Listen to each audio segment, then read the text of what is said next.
So at the last lecture or say in the video, we discussed about the total 70 question. In the first part, only 20 question, and the second part it will be from 21 to 70 questions. So let's start now from the 71. And do not forget to share with your friends and your classmates. Let's start the question number 71. Pick up the correct statement. तो फिर से एक बार यहाँ यही पूछा है correct statement. तो फिर से आपको क्या करना होगा, पहले आपको सुबह बताया था इसी तरह से. सबसे पहला काम आपका जो होगा वो होगा आपको रीड करने हैं चारों के चारों options. Forward pass is used for calculating the earliest expected time. तो यस, फॉरवर्ड पास जो होता है वो अर्लीस्ट एक्सपेक्टेड टाइम की बात होती है, और बैकवर्ड पास जो होता है वो जनरली लेटेस्ट अकरेंस टाइम के रिलेटेड होता है. तो ये दोनों तो सही है. अब बात करते हैं maximum value of earliest expected time. तो जल्द से जल्द काम होने की संभावना, स्टार्ट होने की संभावना is used if there are more than one value of any event. तो क्या होता है कि कोई एक इवेंट है, उनके बाद सेकंड इवेंट, और कुछ इस तरह से आपका let it will be 2, 3 and let suppose it will be 2. सो ये जो इवेंट है इसके बाद की ये इवेंट या तो 4 दिन के बाद हो सकती है या 3 दिन के बाद हो सकती है. तो हम क्या काउंट करते हैं 2 + 2 4 डेज. हाँ, वो अलग बात है, अगर आप क्रॉस करते हैं इवेंट को तो आपका कंडीशन अलग हो सकता है, but generally we are choosing the maximum value of earliest started time.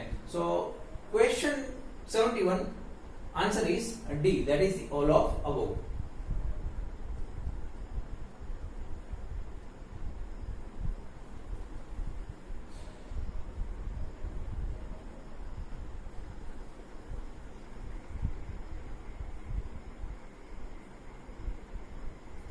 Now question number 72.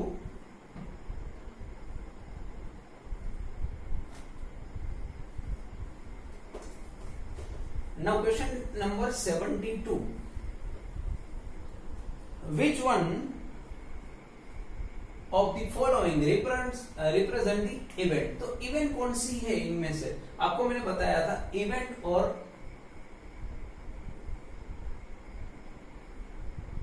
Activity. तो इवेंट हम बात करते हैं तो क्या होता है, वो कोई एक सर्टेन और इंस्टेंट, तो वो या तो स्टार्ट हो सकती है या तो कंप्लीट हो सकती है. और एक्टिविटी जो होती है वो हम क्या बात करते हैं, कुछ time consuming.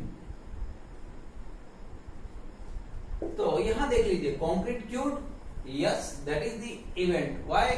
Because it is concrete cured, मतलब कॉन्क्रीट का कहीं ना कहीं क्योरिंग हो चुका है. तो क्वेश्चन नंबर 72 का आंसर होगा ए.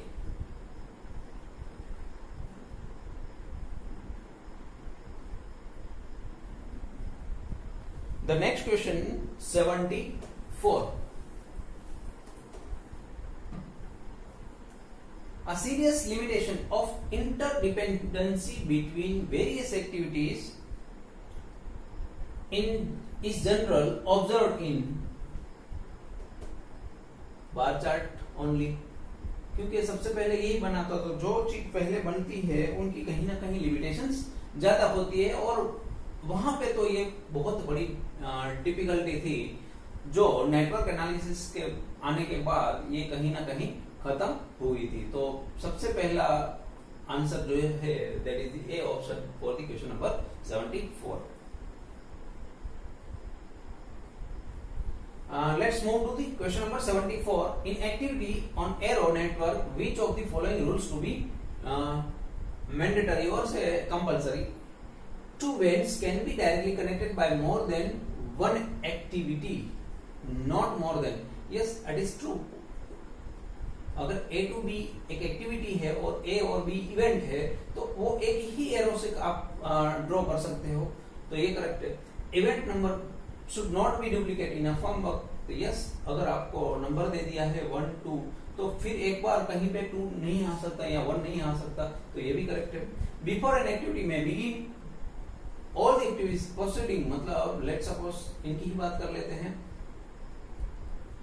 तो अगर मैं बात करूं एक्टिविटी 3 4 की, तो 1 2 2 3 और 1 3 के खत्म होने से पहले ये 3 4 स्टार्ट नहीं हो सकती. तो ये भी सही है. तो क्वेश्चन नंबर 74 का आंसर ये होना चाहिए 1 2 3 आर करेक्ट. तो ए में 1 2 है, बी में 2 3 1 3, तो D is the correct answer for the question number 74.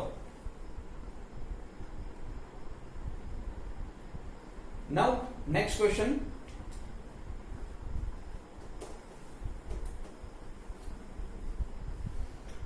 The optimistic, most likely and pessimistic time estimates of an activity 5, 10 and 20 days.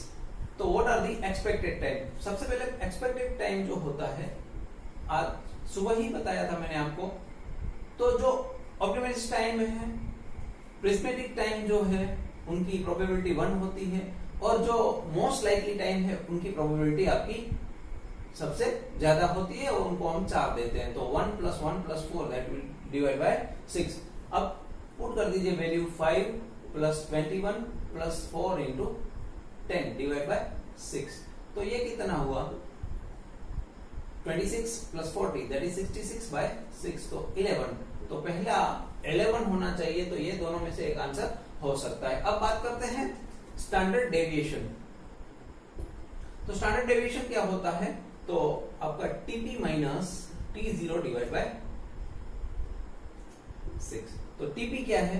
21 minus 5 that is divided by 6. तो it is 16/6. So it is approximately 2 point something. So 2 plus कौन हो सकता है answer? C. C is the correct answer for the question number 75.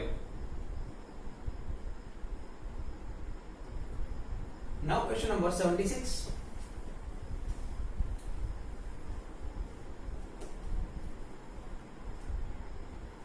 Which one of the following relate to determination of critical path in the PERT? तो जब आप बात करते हो PERT की, CPM जनरली हम यूज करते हैं फ्लोट, और जब बात आती है आपकी PERT की, सेम फिनोमिना है बट हम यूज करते हैं स्लैक को. तो पहली बात तो स्लैक होना चाहिए. और आपको क्या पूछा है? Critical path. तो क्रिटिकल पाथ ई है तो इवेंट ही होनी चाहिए. तो इवेंट और स्लैक ये दोनों टर्म होने चाहिए. तो इवेंट्स ओरिएंटेड स्लैक. तो क्वेश्चन नंबर 76 का आंसर होगा ए.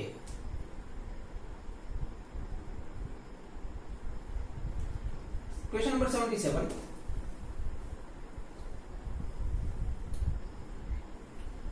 An activity is in between two nodes or node number which need not to be an increasing order in the activity progress sequence. मतलब पहली बात तो आपको करेक्ट स्टेटमेंट जो है वो फाइंड करने हैं, याद रखिएगा. पहला क्या बोला है आपको? Activities in between two nodes, let suppose that is 1 and 2, which need to be in increasing order. तो जरूरी नहीं है कि वो इंक्रीजिंग ऑर्डर हो, तो ये सही नहीं है आपके लिए. अब बात करते हैं the length of the arrow network has certain significance. No, length आप कहीं पे मेजर नहीं करते. कॉन्करेंट एक्टिविटीज मतलब एक साथ होने वाली are mutually independent and can possibly taken as simultaneously. मतलब ये हो सकता है कुछ इस तरह से आप हो सकता है.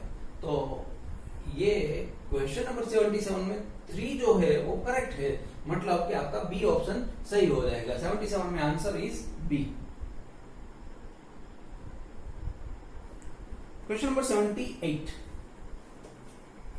पहली बात यहां लिखा है AON. AON का मतलब होता है activity know on node. Activity on node का मतलब होता है कहीं ना कहीं वो जो एक्टिविटी है वहां पे फ्लोट नहीं है. अब बात करते हैं क्या पूछा है आपको? Which one of the following is relevant to activity on node? That means AON. Dummy activities may be many. तो पहली बात मैंने बताया नहीं, वहां पे डमी एक्टिविटी नहीं होनी चाहिए और जनरली फ्लोट भी नहीं होते वहां पे। तो dummy activities may be many, तो ये रॉन्ग हो गया। There will be no dummy activities, ये करेक्ट हो गया। आप देख लीजिए, it is used unique quite complex project, तो ऐसी बात नहीं है। It is easier to associate with time flow of activities, ये भी सही नहीं है। तो क्वेश्चन नंबर 78 का आंसर हो जाएगा आपका बी। क्वेश्चन नंबर 79 थोड़ी देर पहले ही बताया। तो which system of network given below completely eliminate मतलब वहां पे डमी एक्टिविटी नहीं होती, तो उनको हम नाम देते हैं ए ओ एन। वो आपको फुल फॉर्म भी पूछ सकते हैं ए ऑन एन का। तो activity on node.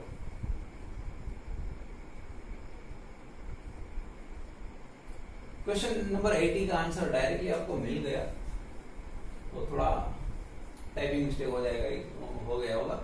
The construction schedule is prepared after collecting, किसके कलेक्टिंग करने के बाद कंस्ट्रक्शन शेड्यूल डिसाइड होता है। तो नंबर ऑफ ऑपरेशन, तो yes. Output of the labour and machinery, क्या अवेलेबिलिटी है आपके पास लेबर और मशीनरी की। क्वालिटी और sorry quantity of the various items, तो क्वांटिटी कितनी है आपके पास, ये सब मैटर करेगा before the scheduling the construction project. तो क्वेश्चन नंबर 80 का आंसर होगा आपका D.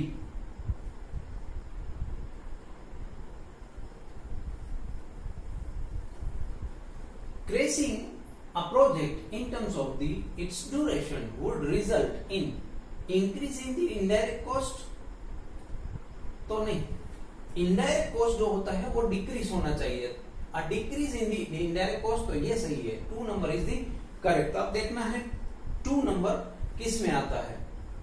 A decrease in direct cost, तो ये गलत है। फिर से एक बार तो याद रख लीजिएगा, इनडायरेक्ट कॉस्ट जो होता है वो डिक्रीज होता है और डायरेक्ट कॉस्ट जो होगा वो इंक्रीज होता है। तो अब यहां से देख लीजिए, increase in the direct cost. तो क्वेश्चन नंबर 81 में 2 नंबर और 4 नंबर वाला ऑप्शन सही होना चाहिए। 2 number and 4 number is the correct answer. So question number 81 answer is D. Now question number 82।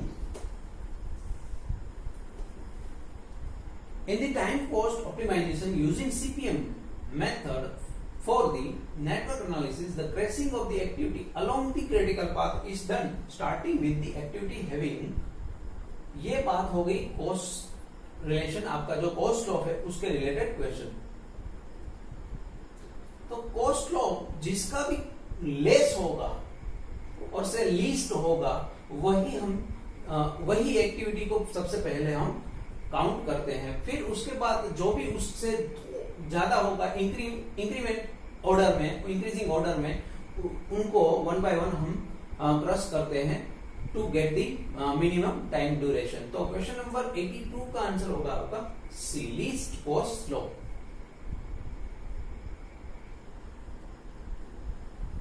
Question number 83। The optimum duration is the summation of normal duration of each activity in the project। Optimum नहीं होगा, वो normal duration होगा। summation of the normal duration of activity on critical path, no, because आप क्या कर सकते हो, जो भी एक्टिविटी है क्रिटिकल पाथ उनको भी आप कहीं ना कहीं क्रॉस तो कर ही सकते हो। one which gives the minimum total cost for completing the project, that is the correct answer। क्योंकि आपको बताया मैंने इनडायरेक्ट और डायरेक्ट कॉस्ट में, तो इनडायरेक्ट जनरली हम इंक्रीज होता है तो डायरेक्ट कहीं ना कहीं डिक्रीज होता है। तो जो रिलेशन है कॉस्ट का वो ऑप्टिमम होना चाहिए, ऐसा ड्यूरेशन और ऐसा टाइम, इतने दिन में काम खत्म होगा तो टोटल जो कॉस्ट है वो आपका मिनिमम होगा। That is the main aim of the your optimization. So question number 83 answer is C. Let the question number 84, which one of the following is the correct sequence to analyze a project for implementation। तो सबसे पहले जब आप बात करते हो project को implement करने की, तो स्ट्रेटेजी में सबसे पहले आपको तो काम डिवाइड करना है। डिवाइड करने के लिए आपको एक स्ट्रक्चर बनाना है। वर्क किसको क्या अलॉट करना है और जो वर्क है उनको ब्रेक करके उनको डिस्ट्रीब्यूट करना है। तो सबसे पहले होगा आपका WBS, that is the work break down structure. फिर होता है आपका नेटवर्क डायग्राम, आपको रेडी करना है, scheduling with resource allocation, and last में आपको टाइम कॉस्ट एनालिसिस और टाइम कॉस्ट स्टडी करना होता है। तो सबसे पहले आपको जो भी आपके पास वर्क है उनको ब्रेक करके एक्टिविटी में कन्वर्ट करना है, ABC व्हाटएवर। देन उनको शेड्यूल करना है, 3 दिन की है, 2 दिन की है। फिर उनको रिसोर्स अलोकेट करना है, और रिसोर्स अलोकेशन के बाद अगर आपको पता चलता है कि कहीं ना कहीं क्रिटिकल एक्टिविटी में आप टाइम कॉस्ट एनालिसिस से उनका जो टाइम है वो ऑप्टिमाइज कर सकते हो, तो लास्ट में आपको टाइम को स्टडी करके उनको ऑप्टिमाइज टाइम करना होता है। तो यही होता है आपका इम्प्लीमेंटेशन। तो क्वेश्चन नंबर 84 का आंसर होगा C. Now question number 85, which one of the following is the objective in crashing? तो क्रेसिंग का ऑब्जेक्टिव यही होना चाहिए, आपका टाइम जो है वो रिड्यूस होता है। तो reduction in the duration. So question number 85 का आंसर होना चाहिए A, the reduction in the time और से duration. The next question number 86, in construction project the cost slope of an activity is an indication of, cost slope क्या कहेगा आपको?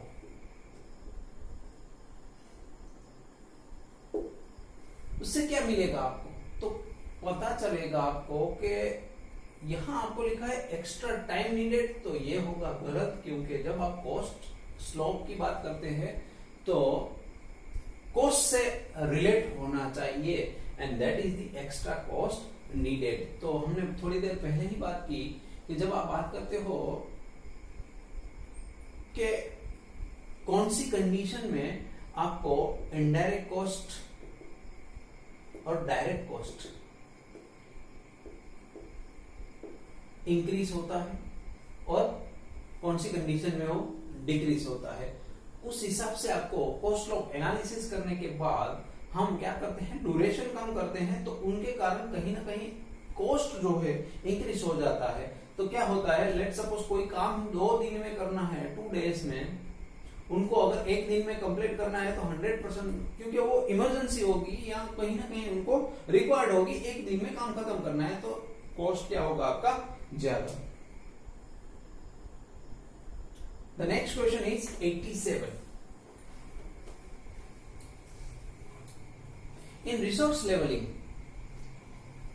Resource मतलब जो मेन पावर है या कोई भी मनी है, तो आपको उनको रिसोर्स बोलेंगे। तो उनको लेवलिंग करना मतलब क्या है, जो डिमांड है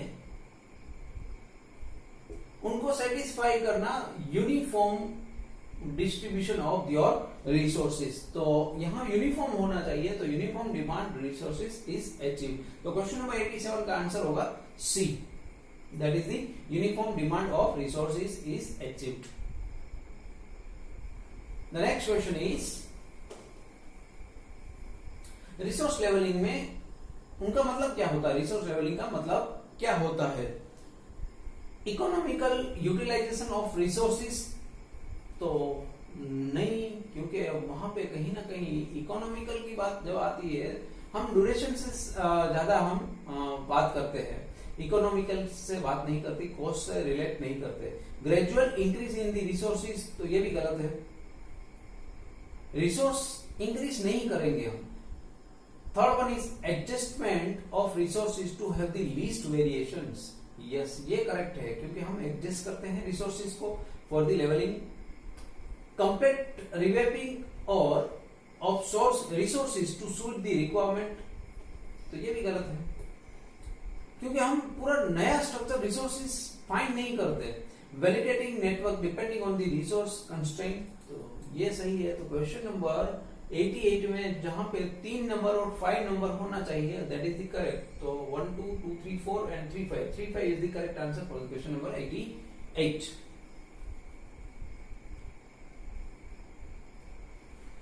Now next question is, which of the following is the base for the resource leveling? Delaying the completion of critical activity? तो नहीं, बेस जो होता है वो होता है नॉन क्रिटिकल एक्टिविटी। हाँ, अगर जरूरत हुई आपको कहीं,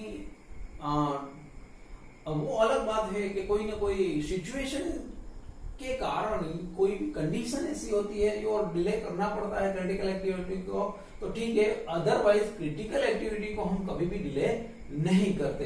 तो क्वेश्चन नंबर 89 का आंसर होगा बी। नॉन क्रिटिकल में आपके पास फ्रॉड होता है तो कहीं ना कहीं डिले कर सकते हो।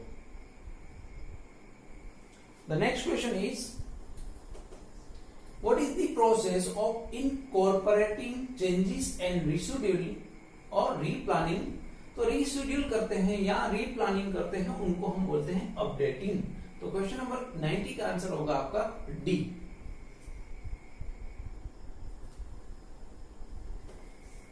अपडेटिंग में रिजल्ट्स, अपडेटिंग करने के बाद क्या हमें मिलेगा? तो चेंज ऑफ क्रिटिकल पाथ, तो हाँ ये हो सकता है क्रिटिकल पाथ आपका कहीं ना कहीं अपडेशन के कारण चेंज हो सकता है। Decrease of project completion time, yes, increase और डिक्रीज दोनों हो सकते हैं जब आप अपडेट करते हैं। तो जैसे सुबह आज हमने बात की थी, लाइव लेक्चर लेने थे बट नहीं हो पाया, तो हमने क्या किया, अपडेशन किया और जो रिकॉर्डेड वीडियोस है वो डाल दी। तो वो टाइम आपका जो है इंक्रीज हो सकता है, डिक्रीज हो सकता है, और क्रिटिकल पाथ जो है वो भी आपका चेंज हो सकता है। तो अपडेटिंग के कारण तीनों सही है, एबीसी। तो question number 91 answer is D. Question number 92, the time which direct cost does not reduce. अब मतलब डायरेक्ट कॉस्ट को आपको रिड्यूस नहीं करना है, इट मीन्स आपको कहीं ना कहीं आपकी जो कॉस्ट उनसे कोई भी चेंज नहीं करना है with the increase in the time.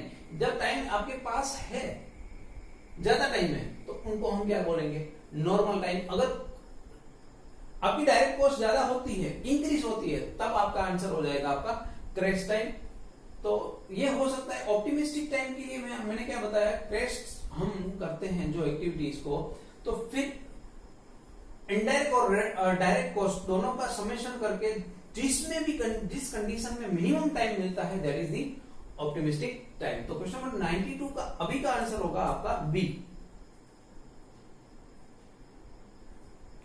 Question number 93, the time which result in the least possible construction cost of an activity. तो ये तो सही बात है, स्लो टाइम, क्योंकि जब आप बात करते हो कॉस्ट की, तो जितना टाइम आप बोलोगे उनको कि 4 मंथ में खत्म करना है, मतलब उनको कोई भी जल्दबाजी नहीं है, तो तब आपको कॉस्ट भी क्या होगा, कम होगा। तो स्लो टाइम में आपको कॉस्ट भी कम ही होगा। 94, which method can be used for economic analysis of construction equipment? Breakdown analysis और सेंसिटिविटी एनालिसिस। ब्रेकडाउन का मतलब क्या होता है, मतलब उनको क्या करते हैं हम, कोई भी एक काम है उनको हम पार्ट में डिवाइड करते हैं। फिर अगर हम बात करते हैं सेंसिटिविटी एनालिसिस का, तो उसमें से जो क्रिटिकल एक्टिविटीज है या कोई ऐसी एक्टिविटीज है जो उनको अगर हम चेंज करते हैं तो पूरा प्रोजेक्ट डिले हो सकता है या कोई भी उनमें बहुत बड़ा चेंज आ सकता है, तो उनको हम कहते हैं सेंसिटिविटी एनालिसिस। तो क्वेश्चन नंबर 94 का आंसर होगा ए और बी दोनों सही है, मतलब कि both of the A and B. Now which method of economic analysis consider the different variables for the evaluation of alternative. तो अल्टरनेटिव की बात आती है तो बात आती है सेंसिटिविटी एनालिसिस। तो question number 95 answer is B.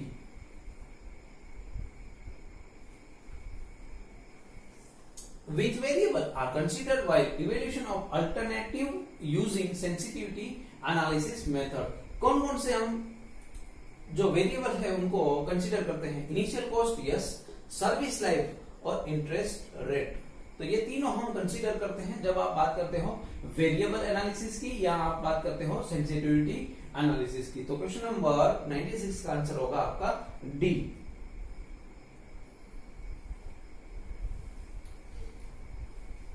If minor change in variable alters the outcome of economic analysis, then such variable is known as highly sensitive variable। तो पहले बताया मैंने आपको सेंसिटिव मतलब क्या होता है, जो इसमें कुछ भी चेंज करने से आपका आउटकम है बहुत बड़ा चेंज हो जाएगा। मतलब लिखा है alters the outcome economic analysis, then such variable is known as highly sensitive variable। So question number 97 answer is B। Question number 98, when one variable is changing, then such problems can be solved by the or in form of sensitivity analysis। तो जब आप बात करते हो spider web diagram, तो spider web diagram होता क्या है, कुछ इस तरह से होता है। तो पूरा एक के साथ दूसरा कनेक्टेड होता है, that is known as the spider web diagram. Then question number 98 answer is A.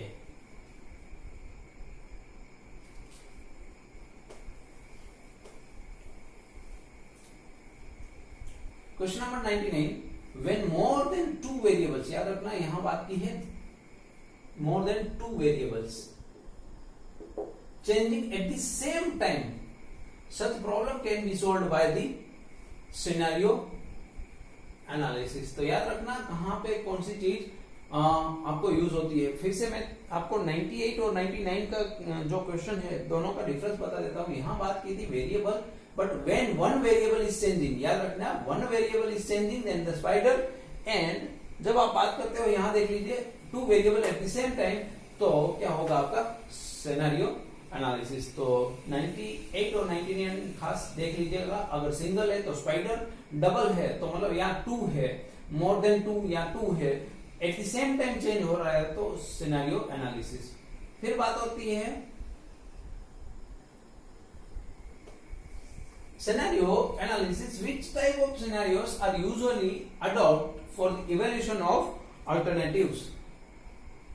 Best scenario भी हम कंसीडर करते हैं, नॉर्मल भी और वर्स्ट मतलब बहुत बुरी कंडीशन, बहुत अच्छी कंडीशन और नॉर्मल कंडीशन, तो तीनों एनालिसिस करते हैं। तो क्वेश्चन नंबर 100 का आंसर होगा आपका D.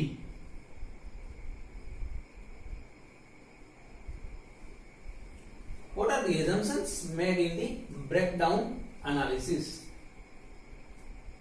All cost and volume are known। Yes, जब आप बात करते हो कोई भी काम को डिस्ट्रीब्यूट करने के लिए, ब्रेक डाउन करने, ब्रेक इवन करने के लिए, तो कॉस्ट और वॉल्यूम आपको पता ही होना चाहिए। Cost volume relationship are linear, yes. All output can be solved, yes. तो क्वेश्चन नंबर 101 का आंसर होगा आपका D, all of the above.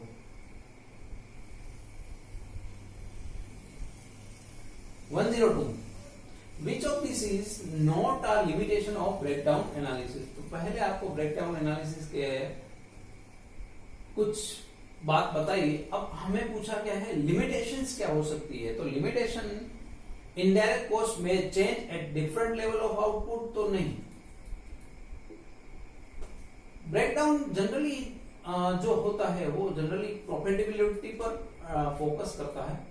तो आपको कितना प्रॉफिट मार्जिन होगा, तो प्रोबेबिलिटी की बात की है, at focus on the probability. तो ये लिमिटेशन है उनकी। तो आप जनरली प्रॉफिट के पर ज्यादा फोकस करते हैं, काम पर। काम मतलब कि आपका जो आपकी जो कंडीशन है उन पर फोकस करने से बदले आपको प्रोबेबिलिटी पर बहुत ध्यान होता है जब आप ब्रेक इवन एनालिसिस करते हैं।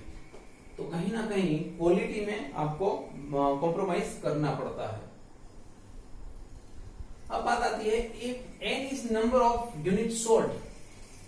देखिए n is the unit sold, मतलब ये आपके बिक चुके हैं। इतने यूनिट्स बिक चुके, B is the break even quantity of the product, then to make a profit.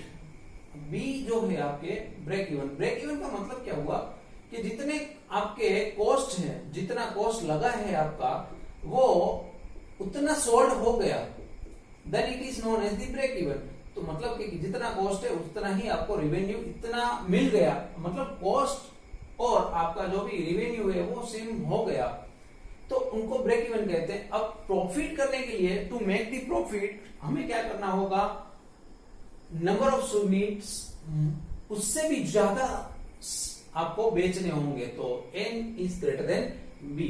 तो b तो है आपका ब्रेक इवन क्वांटिटी और n जो है वो आपका, तो ज्यादा कमाने के लिए आपको क्या करना पड़ेगा, ज्यादा से ज्यादा यूनिट सोल्ड करने होंगे। तो क्वेश्चन नंबर 104 का आंसर होगा ए।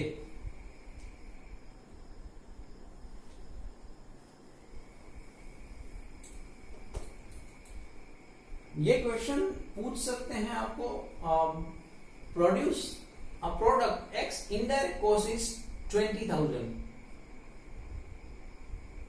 ये 20,000 मशीनरी है या कोई भी है, उसका परचेसिंग कॉस्ट है, लेट्स सपोज कोई भी इंडस्ट्री है, तो उनका पहले तो ये काम हो गया कि उनको एक मशीनरी परचेस कर ली है, दैट इज 20,000। अब क्या है, डायरेक्ट कॉस्ट में 25 रुपीज, तो एक अगर आइटम वो बनाता है तो उनको कितना होता है cost 25।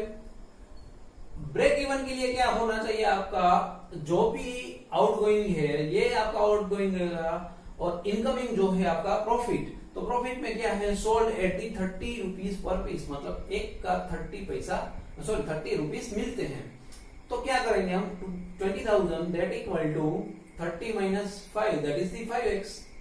So just x is divided, x is 20,000 divided by 5, so it will be a 4,000।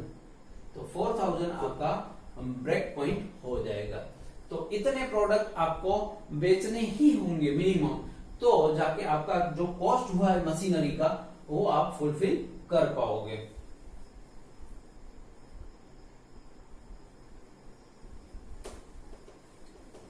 अब इसी तरह से एक और क्वेश्चन है, to avoid losses 3,000 units, total units अब आपको दे दिए हैं, दैट इज दी 3,000। तो ब्रेक इवन होने के लिए 3,000 यूनिट आपको बेचने ही है, जिससे आपको ना तो ज्यादा प्रॉफिट होती है, ना कोई प्रॉफिट होती है, ना कोई लॉस होता है। तो लॉस ना हो और प्रॉफिट ना हो, ऐसी condition, that is the break even point. Now produce this quantity, direct and indirect cost is 15। अब देखो ये आपका नंबर ऑफ यूनिट है, लेट हम सॉल्व करते हैं x वैल्यू से। x is the value of आपको सेलिंग प्राइस है, दैट इज दी x। तो 3,000 इंटू x ये आपका इनकमिंग हो गया। अब आउटगोइंग की बात करते हैं तो 15,000 ये तो आपका फिक्स चार्जेस हो गया। अब 15 इंटू कितना होगा आपका 3,000 यूनिट, क्योंकि 3,000 आपके यूनिट्स है, तो यहाँ पे 3,000 यहाँ कैंसल और यहाँ पे 3,000 कैंसल करोगे आपको, तो आपको कहीं ना कहीं 5 आंसर मिलेगा। तो अब क्या करेंगे, x equal to 5 plus 15, so answer is 20। तो 20 रुपीज में आप अगर बेचोगे तो 3,000 तक प्रोडक्ट मैन्युफैक्चर करने के बाद, यहाँ सेल करने के बाद आपको ना तो कुछ लॉस होगा, ना तो कुछ आपको इनकम होगी या प्रॉफिट होगा। तो मिनिमम 3,000 आपको सोल्व करने हैं, तो आपकी प्राइस जो होगी वो 20 रुपीज होनी चाहिए। तो question number 105 answer is C.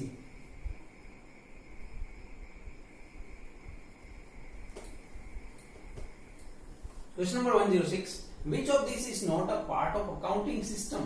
तो अकाउंटिंग सिस्टम में ऑर्गेनाइजेशन पार्ट नहीं होता, समराइजिंग होता है, एनालिसिस होता है, प्रेजेंटिंग होता है, बट ऑर्गेनाइजेशन नहीं होता। तो question number 106 answer is B.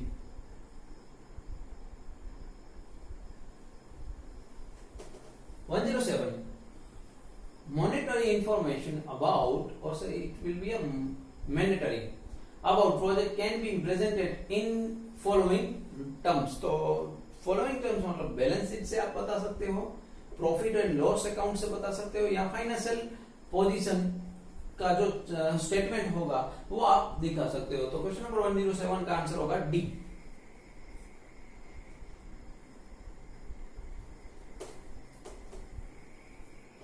ये ज्यादातर क्वेश्चन जो है अभी वो फाइनेंशियल के रिलेटेड है, मतलब वो आपको अगर सिविल इंजीनियरिंग नहीं करते आगे जाके कुछ और काम करते हो तो भी वहां पे कहीं ना कहीं रियल लाइफ में भी काम आने ही वाले हैं।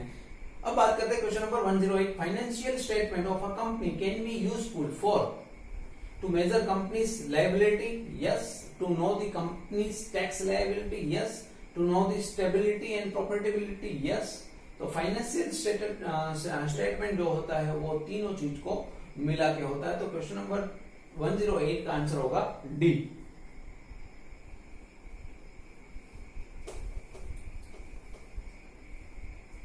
क्रेडिटर्स में interested to know about company's. तो आप देखो क्रेडिटर्स मतलब क्या होता है, बैंक लोन देता है, दैट इज दी क्रेडिटर्स। तो बैंक आपका होगा क्रेडिटर, उनको किस में इंटरेस्ट है, कंपनी से किस में इंटरेस्ट है। तो ज्यादातर आपकी जो रीपेमेंट होता है, मतलब आपने एक और लोन लिया है पहले, तो उनका टाइम टू टाइम अगर पे किया है, रीपेमेंट किया है, तो उसमें उनको बहुत बड़ा इंटरेस्ट होगा।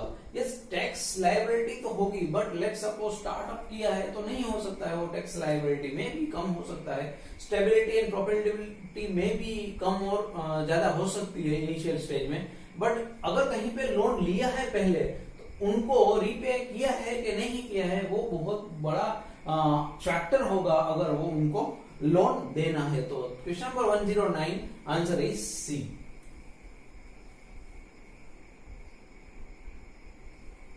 The next question is 110, that is which of these is not a principle of accounting।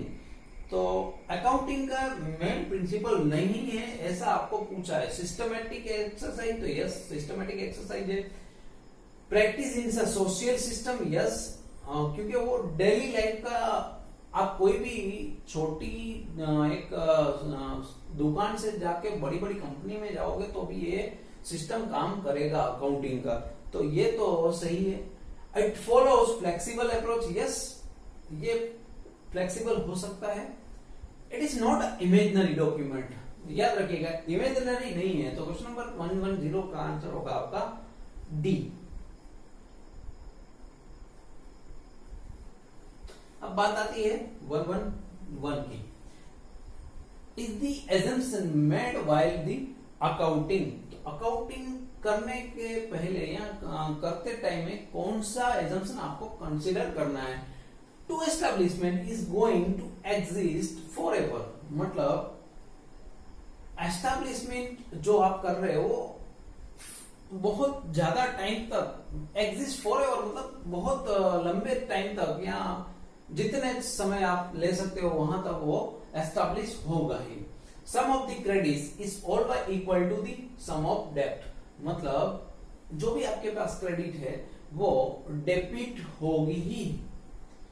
All the prospective losses, जो भी लॉसेस होने वाले हैं प्रोस्पेक्टिव मतलब आगे के, are considered but all profits are not accounted और से अकाउंटेड। तो प्रॉफिट जो है वो आगे की सोचते नहीं है, बट जो लॉस होने वाले हैं आगे वो पहले से ही हम कंसीडर कर लेते हैं। और लास्ट में पूछा है ऑल ऑफ द अबव, तो क्वेश्चन नंबर 111 का आंसर होगा डी। ये तीनों एजम्पशन आपको याद रखने हैं, कोई भी एक एजम्पशन सही आपको एग्जाम में दे सकते हैं और बाकी दोनों या तीनों गलत दे सकते हैं आपको। तो क्वेश्चन नंबर 111 का आंसर होगा D. Now question number 112, method used for revenue recognization in construction contract. तो रेवेन्यू किस तरह से आप, लेट सपोज आप रेवेन्यू कर रहे हो, कहीं से अर्न कर रहे हो, तो रिकॉग्नाइज कैसे होगा।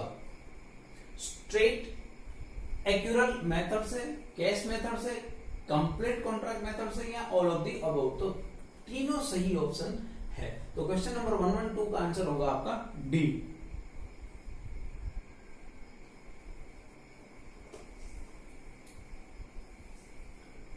Next is cash method of how is revenue is calculated in a case method. Case method मतलब क्या होता है, आज लेट सपोज कोई भी एक शॉप है, शॉप में मोस्ट ऑफ अब तो थोड़े बहुत कहीं ना कहीं ट्रांजेक्शन ऑनलाइन हो सकते हैं, बट पहले क्या होता था, day to day in the purchase भी डे टू डे होता है, और फिर हम जो भी कस्टमर से हमें इनकम होती है वो भी डे टू डे हम लेते हैं. तो that is the case method. अब केस मेथड में होता क्या है, डे टू डे अब में बात करनी होती है. तो रिवेन्यू जो जनरेट होता है वो क्या होता है, बिल टू डेट और कॉस्ट इनकर्ड टू डेट. तो ये नहीं होता, payment receive to date, payment कितना मिला है आपको और उसमें से कितना कॉस्ट आपको पेड किया है. मतलब लेट्स कुछ ना कुछ आपने भी परचेस किया होगा, फिर जाके वो आपने बेचा होगा, तो उससे कितना पेमेंट रिसीव हुआ है, उसमें से अगर आपको जितना कॉस्ट हुआ है उसका वो डिडक्ट कर देंगे तो वो आपका रेवेन्यू हो जाएगा इन अ केस मेथड एनालिसिस. तो क्वेश्चन नंबर 113 का आंसर होगा बी. इन एक्यूरेट मेथड, अब एक्यूरेट मेथड में क्या होगा, दैट पर्टिकुलर डेट में बिल्ड के अनुसार बिल में जो भी होगा वो, और उसके लिए जो भी कॉस्ट हुआ है दैट इज हम उनको सब्ट्रैक्ट कर देंगे. तो bill to date minus cost incurred to date, उनको हम बोलेंगे स्ट्रेट एक्यूरेट मेथड. तो याद रखना 114 का आंसर होगा A. Data required to prepare contract status report, contract value, cost to date और total amount bill to date. तो कौन सी डेटा रिक्वायर्ड होती है कॉन्ट्रैक्ट स्टेटस के लिए, तो ऑल ऑफ अबव, क्योंकि कॉन्ट्रैक्ट वैल्यू कितनी है, cost of date, cost to date क्या है, total amount bill to date. तो answer is D. Now question number 116, which of the following is not a long term liability. तो long term की बात की है, अगर लायबिलिटी की बात करते हैं तो ये चारों ऑप्शन सही थे, क्योंकि लोन फ्रॉम फाइनेंशियल इंस्टीट्यूशन वो हो सकता है, बॉन्ड्स हम जब बात करते हैं कि 3 साल के लिए बॉन्ड करते हैं, 2 साल के लिए बॉन्ड करते हैं कंपनीज, मोस्ट ऑफ ब्रांडिंग के लिए भी वो बात करते हैं 2 साल का कॉन्ट्रैक्ट होता है या 3 साल का कॉन्ट्रैक्ट होता है. टैक्सेस पेएबल तो वो भी हो सकता है, बट लायबिलिटी में सब है. बट जब आप बात करते हो लॉन्ग टर्म की, तो ये टैक्सेस जो है वो लॉन्ग टर्म में काउंट नहीं होते. याद रखना क्वेश्चन नंबर 116 का आंसर होगा आपका सी. लॉन्ग टर्म के लिए टैक्सेस पेएबल कंसीडर नहीं होते.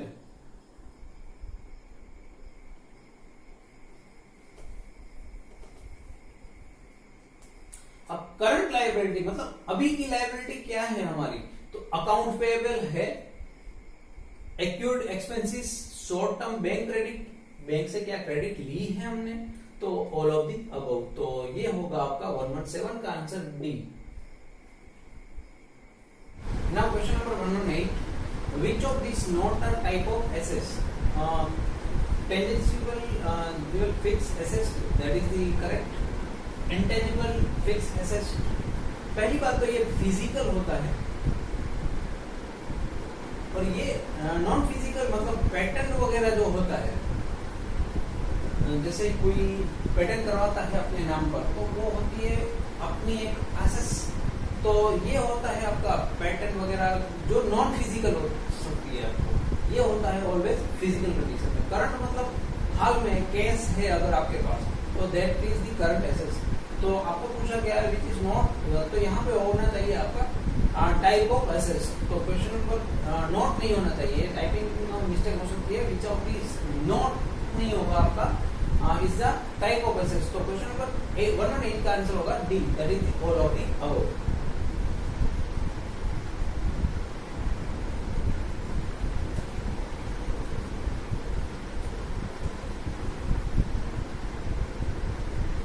Which information is not found on profit loss. Profit loss account में ग्रॉस प्रॉफिट होती है, फाइनेंशियल ट्रांजैक्शन नहीं होती है. जो आप लास्ट में प्रॉफिट लॉस की बात करते हैं तो इंटरेस्ट डिटेल्स होती है, आउटस्टैंडिंग एक्सपेंसेस भी होते हैं. तो क्वेश्चन नंबर 109 का आंसर होगा आपका B. Next is which of this ratio cannot be used to study financial performance. Net income ratio, क्योंकि वो नेट जब आप बात करते हो तो इनकम कई बार ज्यादा होती है या कई बार कम होती है, तो उनको हम नहीं कंसीडर करते। प्रोबेबिलिटी रेशियो हो सकता है, लिक्विडिटी रेशियो हो सकता है, एक्टिविटी रेशियो वो भी हो सकता है। तो क्वेश्चन नंबर 120 का आंसर होगा आपका ए।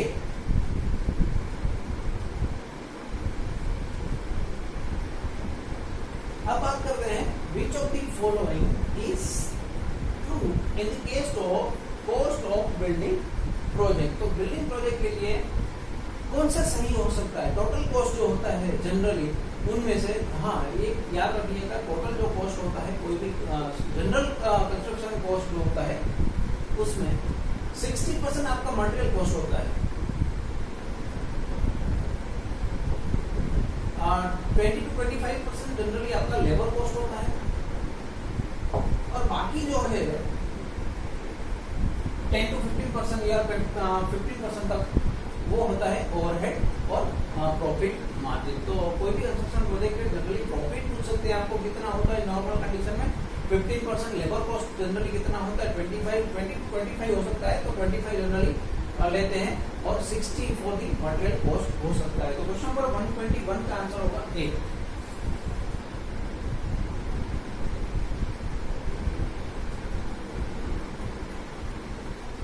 What are the main objective of material management to minimize the material cost?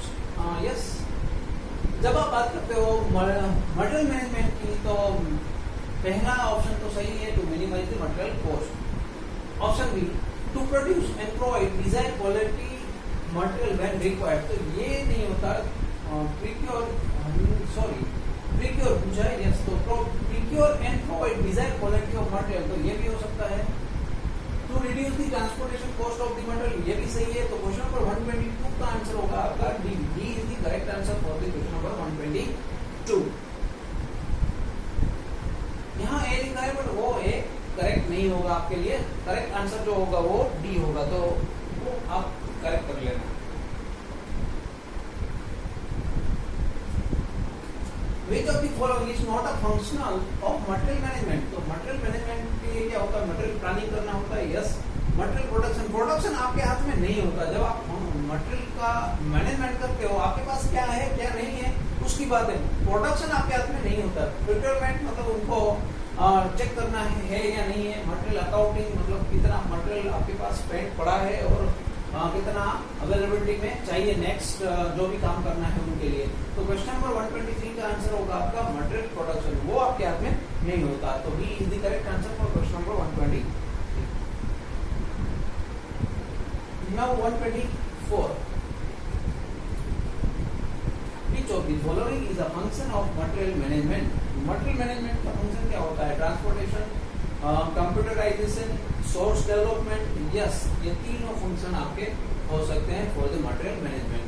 Source of development मतलब कहाँ से वो लेते हैं, कंप्यूटराइजेशन जितना हो सके डिजिटलाइजेशन में या अकाउंटेबिलिटी होना चाहिए, ट्रांसपोर्टेशन आपका उसके पार्ट में ही आएगा। तो D is the correct answer for question number 124।